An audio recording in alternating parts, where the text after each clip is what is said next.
Yang Amat Subang. Terima kasih Tuan Yang di-Pertua memberi saya ruang untuk mengambil bahagian Saya nampak Yang Amat dah bawa map dan sebagainya. Betul. Mengambil bahagian dalam perbahasan rang Undang-Undang Laut Wilayah 2012 ni. Saya tidak ada banyak isu, just dua perkara saya ingin bawa perhatian Dewan Yang Mulia ini. Satu adalah berkaitan dengan pertikaian dahulu tentang Pulau Batu Putih yang telah disentuh oleh anggota-anggota lain, Seri Gading dan beberapa orang lagi. Yang malangnya kita sudah kalah, kita ada satu pengalaman pahit lah dalam cerita itu. Tapi isu yang saya ingin bangkitkan kepada kerajaan untuk penjelasan ialah apa yang saya faham dalam proceeding case di Mahkamah Antarabangsa.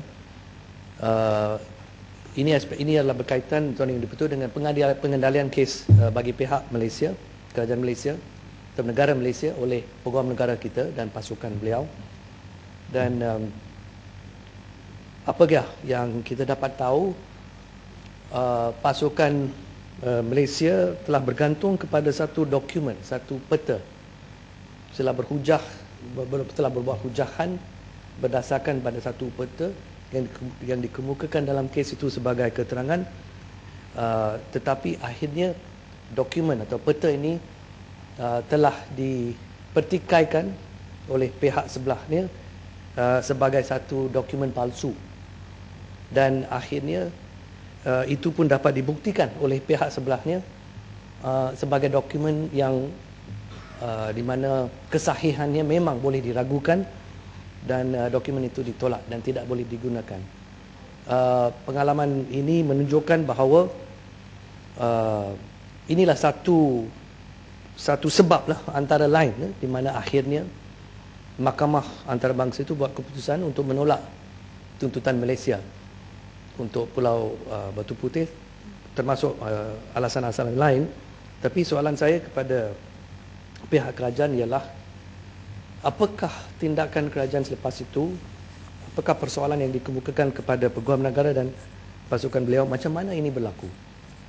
Macam mana kita boleh ada pengalaman yang begitu, boleh saya sebut dengan perkara memalukan bagi image atau reputasi Malaysia, di mana kita pergi ke mahkamah itu dan kita kemukakan satu dokumen, dan dokumen itu didedahkan sebagai dokumen palsu dan ditolak. Selain daripada kelemahan-kelemahan lain lah ya dalam kes kita yang kita sudah sebut dulu, saya tak mau masuk dalam cerita itu sekali lagi, tapi saya minta penjelasan apakah accountability ya, dengan izin yang kita telah menuntut daripada wakil-wakil kita yang telah kita hantar untuk mempertahankan dan membela negara, kepentingan negara. Itu poin yang pertama. Yang kedua, Tuan Yang di-Pertua, adalah berkaitan dengan isu penyerahan medan minyak blok L dan M kepada Brunei yang boleh dianggap sebagai satu pencabulan terhadap kedaulatan negara. Kita tahu sejarah ini, dan saya perlu ulang ya, sejarahnya untuk konteks hujah saya ini. Kita rakyat Malaysia ya baru dapat tahu hakikat tindakan ini hanya pada 30 hari bulan April 2010. Itulah hari buat pertama kali rakyat Malaysia dapat tahu dengan pasti bahawa dua medan minyak blok L dan M kepunyaan negara kita telah diserahkan kepada Brunei. Ini keluar pada media lah masa itu melalui kenyataan yang dikeluarkan oleh mantan Perdana Menteri ahli Kepala Batas, dan di mana beliau mengesahkan medan minyak blok L dan blok M itu telah jadi milik Brunei melalui pertukaran suratnya dengan Sultan Brunei bertarikh 16 hari bulan Mac 2009, dan dengan efek sekaligus mengubah sempadan wilayah negara. Jadi pada masa itu, walaupun perkara itu telah diputuskan, apa yang telah disebut oleh Kepala Batas pada masa itu, bahawa dia telah menandatangani pertukaran surat itu dengan Sultan Brunei selepas Kabinet Malaysia meluluskan urusan itu pada 11 hari bulan Februari 2009. Dan perkara itu berlaku 16 Mac akhirnya di surat pertukaran surat itu. Tapi malangnya rakyat Malaysia tidak tahu, tidak diberitahu, hanya setahun lepas itu baru kita dapat tahu. Penyerahan medan minyak itu dirahsiakan daripada pengetahuan umum dan didedahkan selepas setahun kemudian. Dan penyerahan ini memang pada masa diketahui memang amat memeranjatkan sebab ia membabitkan kedaulatan wilayah, kepentingan maritime dan ekonomi negara. Dan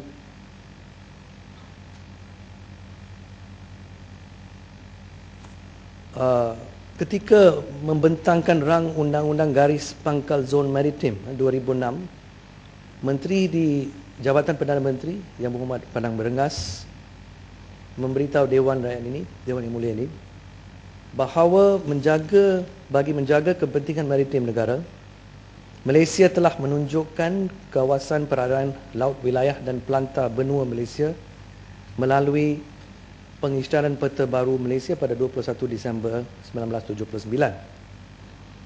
Peta Baru Malaysia 1979 itu diterbitkan oleh Pengarah Pemetaan Negara dalam 2 sheets dengan izin. Saya gunakan istilah bahasa Inggeris itu, sheets. Sheet 1 Semenanjung Malaysia dan sheet 2 Sabah dan Sarawak. Itu yang saya sudah bawa Tuan Yang di-Pertua itu.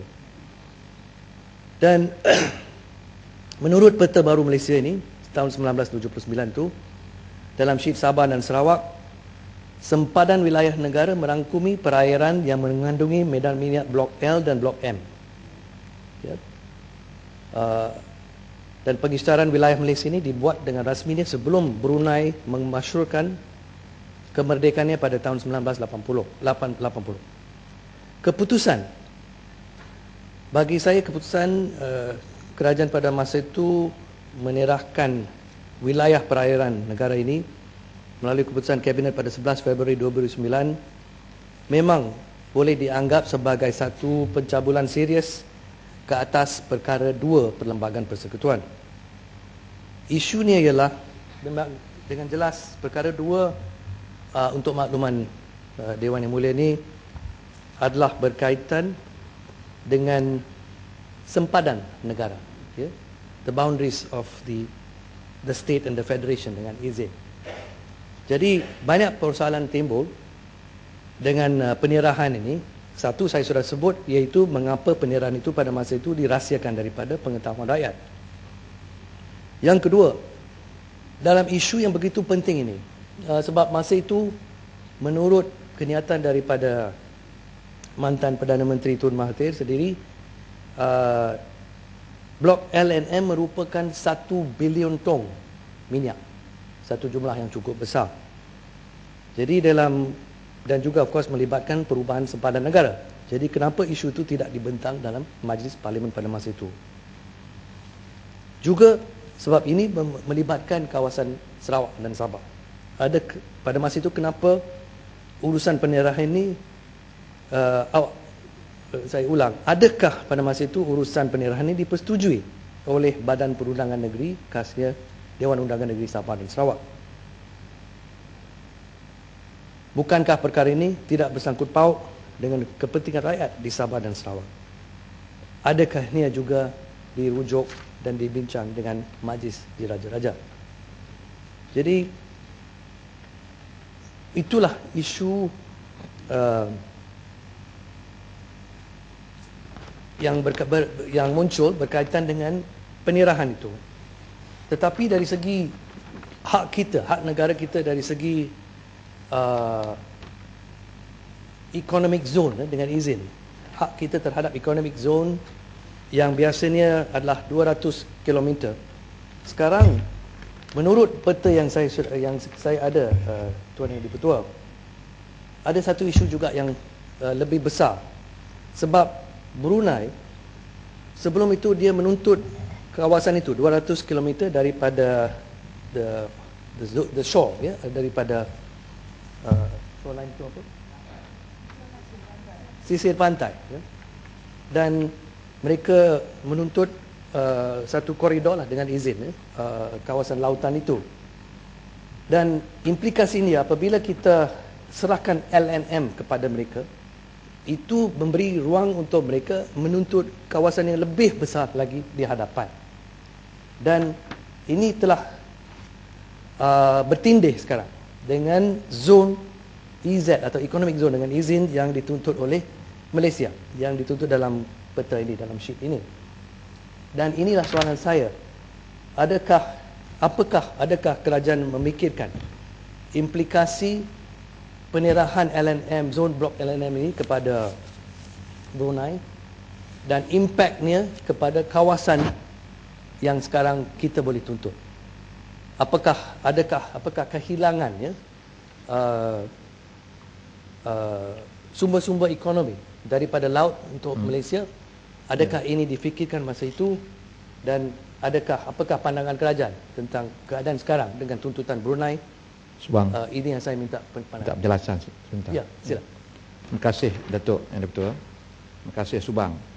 Perkara ini saya bangkitkan tadi semasa hujah Kubang Krian. Saya nak menambah lagi permohonan penjelasan daripada Subang. Subang kata dia dengan pemberian L dan M itu, kawasan di EEZ itu pun akan boleh dituntut oleh Brunei sebagai bahagian dia. Saya mendapat maklumat, ya, yang boleh disahkan oleh menteri dalam jawapannya nanti, bahawa kawasan yang dituntut EEZ itu di luar daripada L dan M itu mempunyai reserve petroleum dan petroleum produk yang jauh lebih besar daripada L dan M itu. Jadi kalau tadi mantan Perdana Menteri mengatakan ada 1 bilion tong dengan harganya 100 US dollar, kita ada 100 bilion US dollar kehilangan. Apakah kehilangan hasil akan makin teruk jika kawasan EEZ ini dituntut dan diperolehi oleh Brunei? Jadi bagaimana kesannya kepada negara kita? Terima kasih. Terima kasih Kuala Krai, ya, atas pandangan yang disebut tadi, dan saya minta dimasuk dalam sebagai bahagian ucapan saya. Itulah isu yang saya ingin bangkit di sini, iaitu pada masa penerahan blok LMN dibuat, adakah kerajaan memikirkan consequential effect dia dengan izin, ya, iaitu kehilangan kita bukan saja kawasan itu saja, walaupun pada masa itu justifikasi diberi, kita akan majukan bersama, kita akan kongsi, ya. Tapi sampai sekarang kita belum dapat gambaran yang jelas apakah sebenarnya bahagian yang kita akan dapat daripada blok LM. Sampai sekarang kita tidak tahu. Dan itu pun saya minta kita dapat penjelasan yang jelas, terperinci daripada pihak kerajaan. Apakah sebenarnya efek atau akibat, ya, sebenarnya penerahan ini, ya.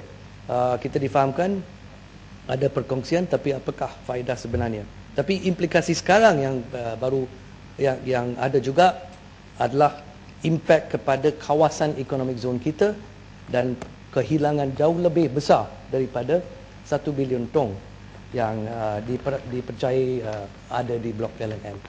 Jadi itulah itu satu aspek penting yang saya minta penjelasan. Dan akhirnya satu aspek lagi daripada penerahan ini. Subang, mohon celahan. Terima kasih Datuk Speaker. Saya tertarik dengan apa yang disebut oleh Yang Berhormat khusus tentang isu Blok L dan Blok M. Walaupun isu ini dibangkit tahun lepas, sekitar tahun lepas, tapi diibaratkan sebagai isu evergreen. Saya difahamkan kebanyakan warga negara Malaysia yang bekerja di sana, khusus semasa transaksi itu berlaku, dipaksa menandatangani perjanjian Akta Rahsia Rasmi OSA. Apa sebenarnya yang amat dirahsiakan dalam hal ini kalau benar-benar ia dilaksanakan di bawah peruntukan Undang-Undang Malaysia? Saya mohon penjelasan daripada Yang Berhormat. Terima kasih Mbak Pantai. Kalau ini bagi saya, kalau pekerja-pekerja kita yang terlibat dalam urusan ini dipaksa atau diugut menandatangani aku janji merahsiakan, ya, benda ini menggunakan Akta Rahsia Rasmi. Bagi saya itu merupakan satu perkara yang serius lah. Satu perkara di mana bagi saya boleh disifatkan sebagai penyalahgunaan Akta Rahsia Rasmi ini. Akta Rahsia Rasmi ini bila mengikut pengalaman di negara-negara lain, ya, patutnya digunakan hanya untuk isu-isu yang sebenarnya berkaitan dengan keselamatan negara, isu yang cukup sensitif berkaitan dengan defense, dengan izin dan sebagainya, bukan dengan isu yang bersangkut paut secara terus dengan kekayaan negara, pembangunan ekonomi negara dan sebagainya, cara membangunkan atau merealisasikan dana negara dalam bentuk minyak atau gas dan sebagainya. Yang sepatutnya itu patut dibuat secara telus supaya rakyat tahu apa yang kita buat, supaya semua pandangan dapat diterima dan kita buat yang terbaik untuk negara, bukan untuk menutup hal yang penting ini daripada mata rakyat. Jadi bagi saya, seperti Lembah Pantai sebut tadi, kalau mereka dipaksa untuk tanda tangan dokumen di bawah Akta Rahsia Rasmi, memang ini satu yang cukup a matter of great regret, ya, dengan izin. Perkara ketiga yang saya ingin sebut, Tuan Yang Dipertua, ialah saya ingin tanya pada pihak kerajaan dan minta penjelasan.